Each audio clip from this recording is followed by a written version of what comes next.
separate. We have to be careful with those who come and lend themselves as healers. There is no reason why my aunt and myself cure blind people and sickle cell anemia. How is that? I mean, it was so much of a shock that when the ad reached the Consumer's Affairs, the man told me, "Are you the author of this ad that says that AIDS has been cured?" I said, "Yes." He said, "You know, many people have made claims and they have yet to live up to their claims." I said, "I know that." I said, "Because I was a recipient of snake oil. I went to the urologist because my penis wasn't getting hard. I had to go to him. It would swell up sometimes. Can't urinate. He didn't do anything. I went to the endocrinologist for my diabetes. He didn't help me either. I went to the internal medicine because of my asthma. He didn't help me. So when you talk about charlatans, I know about charlatans." He looked at me and he wondered, what did I say? Because the people he was about to defend, I used as the charlatans. He said, "Well, I want you to remove the ad." I said, "Sure, I'll remove the ad." Cost me $6,000 a year for 3 of them. The Amsterdam News, the Village Voice, and the New York Post. I said, "I'll remove the ad." But I hope you could talk this out of the question. He said, what is it? I said, "Why should I remove the ad?" He said, "Why?" I said, "Well, you know, you asked me to remove the ad. I pay $6,000 a year for this ad to run, and you want me to remove it. Well, sure, at least you have to give me a reason." I mean, that's being reasonable. That's not being unreasonable. Why should I remove the ad claiming that I cure AIDS? He said, "Because I said so." I said, "Now we have a little problem." And even that little problem we may be able to solve. He said, "What is that?" I said, "The only person in the whole universe that could tell me to do something and I would not question it is my mama, and you are not my mom." So we got a little problem. How are we going to solve this now? He says, "Before we can solve it." I said, "No, we won't be able to solve it." And I walked out of his office in New York on 7th Street. I went back to my office.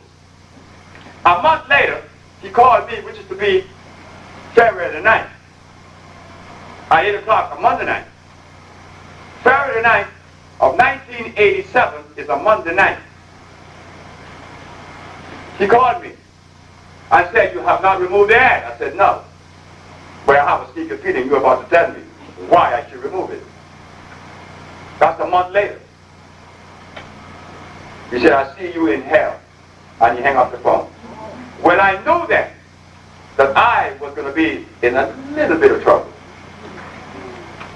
this herbalist practicing medicine without a license and making claims to cure AIDS and other diseases, you are in trouble. You better be prepared for that. Next morning, Mr. Martin Bow, who is from Chicago, a musician and an artist, a photographer. Anyone you know Martin Bow? Hands? Oh yeah, there's one way over there. He knows Bow. Yes, sir. I'm going to talk to you.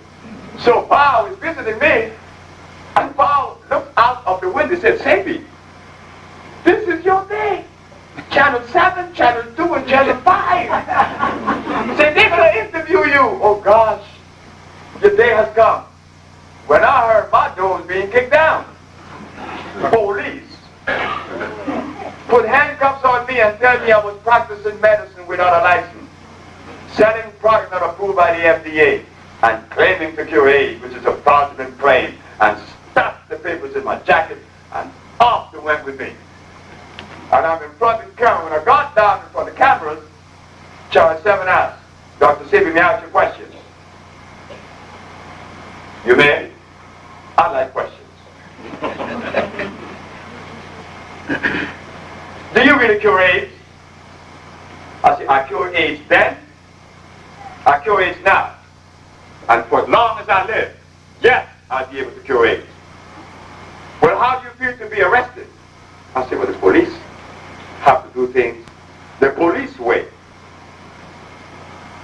Then he jammed in the car and drove off with me. In the courts. The Wednesday before I'm supposed to take the hot seat like OJ. The Wednesday, the judge said that I had to bring all of the patients that was cured from AIDS to blindness, diabetes, sickle cell anemia to paralysis. I had to bring them to the court that Thursday. Or else I'd be going to jail. And you have to have an accredited diagnostic sheet. That's the Wednesday, she said that. But the Wednesday night, Mr. Robert Abraham, the Attorney General of New York, said that he had arrested the biggest mouse in New York, the greatest menace to humanity, Dr. Sebi. He's behind bars and he will remain there. I said, the boy needs love. I saw it on TV. I'm looking at the man saying that the Wednesday. The Thursday morning, I took 77 people to the courthouse. From AIDS to blindness, diabetes to paralysis, sickle cell to everything else. The judge said, I only want 9. One of each. That's from 10 to 12. We adjourned at 12 to come back at 2. I go to the Greek restaurant, came back to court, I'm in the urinal, somebody tapped me on the shoulder. When I looked around, it was a young man from the Attorney General office. Said, I'm from the Attorney General office. So yes. The Attorney General said that if you accept a misdemeanor, no, if you stop doing what you're doing, that you would drop all charges. I said, oh my, I don't come all this far. I come all this far, you're going to deprive me of this? Oh God, I got to hear this. Look, I got to go in the ring. You see, I got to get whipped because I am the biggest mouth. I've got to get whipped. But if I get whipped, I would recognize that the individual that whipped me was better than me. Got to go out with it, my man, I'm sorry. You go back and tell my boy that I said, this is okay corral. Going in the ring. You see, in the past, when you're an herbalist, the one thing you don't want to hear, not then, now, is the American Medical Association of the FDA. God, when I talk to people who want to come and work with me, they go, oh no, Dr. Sebi, you can't say this. You can't say that. I already did. Right in their face. And what happened? I won my case, right? Of course I did. I had to. Because I asked them questions they could not answer. When I said that there's only one disease, they could not really contradict that. The prosecuting attorney jumped up and said, what about AIDS, Your Honor? I said, Your Honor, when you go to an AIDS ward, what do they spit up every 5 minutes? It said mucus. Where is the mucus? The lymph nodes, the skin, the blood, which makes up the immune system. That's where the mucus is attacked. If it only attack your pancreas, the person would only be diabetic, right? We only have diabetes. If it attack the brain, but depending where it is positioned, you'll be paranoid, schizophrenic, insane, or you may have Parkinson's, depending where it is positioned. But the mucus is the only disease that exists. That acid that breaks down the mucous membrane. So what do? Maha and I developed a therapy, a chelation, a natural chelation. A carbon-based chelation that no one is still yet doing. No one is doing it. Why? I don't know. Is it that they're ashamed? Because many of you customers of ours have asked those noted herbalists and naturalists, naturopaths, do you know what Dr. Sebi? Yes, I know about him. Do you agree with him? Yes, I agree with him. Well, how come you don't do what he's doing? Then you get the antagonistic. And you want to hear a bigger one? This is the one that's really going to knock us home. 1988, someone came to me. In 89, a year after I won the case in the Supreme Court, Sebi, have you heard of Qimron? I said, Qimron? He said, yes. I said, well, I've heard of Qimron. What do you think of Qimron? I said, I don't think of anything. If someone cures, they cure. When I said that I cure, I went to the Supreme Court with mine all the way. I have diagnostic sheet to prove it. So if Qimron cure, they could do likewise. You mind if I ask a question, young man? What is Qimron? Is it a chemical or a vegetable? He said it's a chemical. It has no cure, because the human body does not assimilate any chemicals. It assimilates a carbon-based substance, not a chemical. Or you just saying that because you want your product to sell. I said, no, young man. I don't want my product to sell because everything that I needed in life I have already. I was born with it. Everything I need in life I already have it. I don't need anything else. So I need to sell my product. But I know if it's a chemical, it isn't African. Why? Because there aren't any African countries that produce any inorganic substance or chemical, pharmaceutical. None but South Africa. And that is under the auspices of those people that call themselves Jews. That's the only one. Then they said Kenya. I said, oh boy, I'm really confused.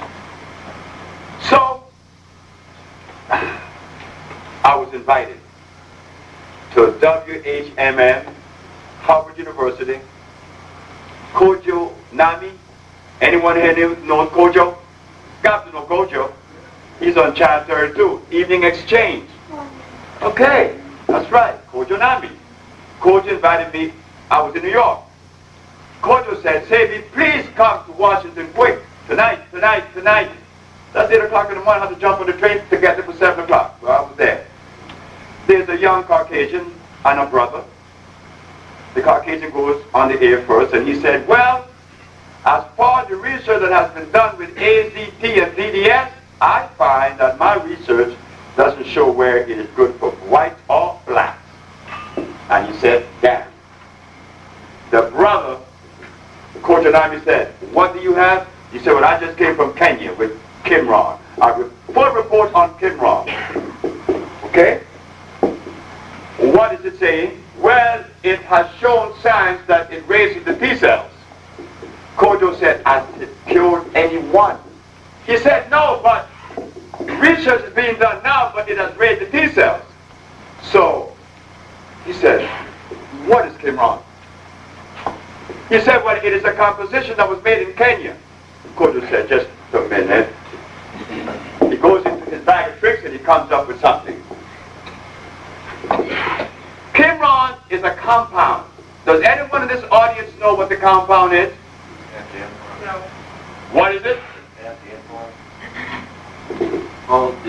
Wire is supposed to be something called anti-influenza. Okay, now you're close. Qimron is AZT, an interferon compounded in Japan and taken to Africa. Now, ladies and gentlemen, correct me if I'm wrong. Where was AZT made? America. Where was interferon made? America. How did Qimron become African? And those who promoted Qimron, how come they didn't know? Or did they know? Is this a conspiracy for real? Something is up. What's up? I didn't know that until that night with Kojonami. He had the report. You call him. He'll give it to you.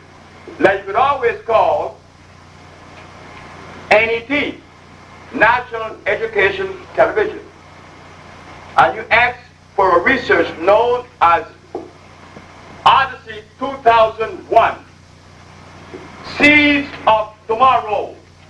There you will see that the carrot and all the rest of the stuff that we eat is all artificial. Has no nutrients, has no minerals, has no vitamin, has nothing to offer the human body. None of it. Just call them and ask them to send you the report. So you see, we've been had again. Kimron didn't work. But it had support from Chicago to New York, California, and all around. Now that the Ocean Research Institute has proven that we have cured AIDS, are they going to support us it like the way they did with Kimron? The answer is no. They will not support it. They could not support it. Why they can't support it? They supported Kimron. So we have diagnostic sheets to prove that we cure AIDS. The one just now, just 2 weeks ago in Los Angeles, California, Mr. Gaines, he just was cured again. Another one, 47 this time. And who comes to help us? They're not going to come. None of the leaders in the United States are going to come. The only person who could help me is you sitting here. Nobody else. So don't even ask me if I cure sickle cell anemia. I don't have to see I cure AIDS. I only have to see I cure sickle cell anemia. And we have done it 1,000 times. Why do they help with that alone? They cannot help. They just cannot help. No leader, no way.